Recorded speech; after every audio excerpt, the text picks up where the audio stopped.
అది బీటెక్ అయిపోయింది. BTech third ఇయర్లో ఉన్నప్పుడు నా ఫ్రెండ్ నాకు ఇండస్ట్రీ గురించి చెప్పిండు. సో స్టార్టింగ్ నేను బిలీవ్ చేయలేదు.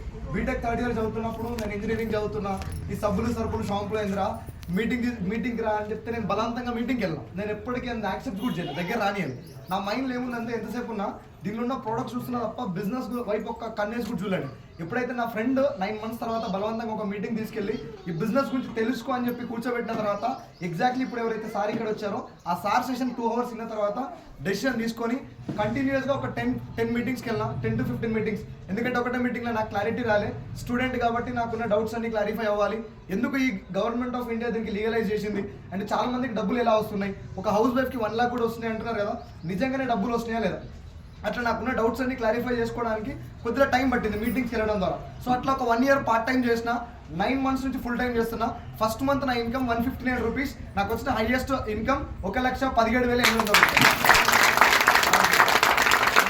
మార్చ్ 28th రోజు ఇదే ఇండస్ట్రీ త్రూ 18 lakhs పెట్టి ఓక్స్‌వాగన్ వెర్చస్ కార్ తీసుకొని మా మదర్కి గిఫ్ట్ ఇచ్చిన.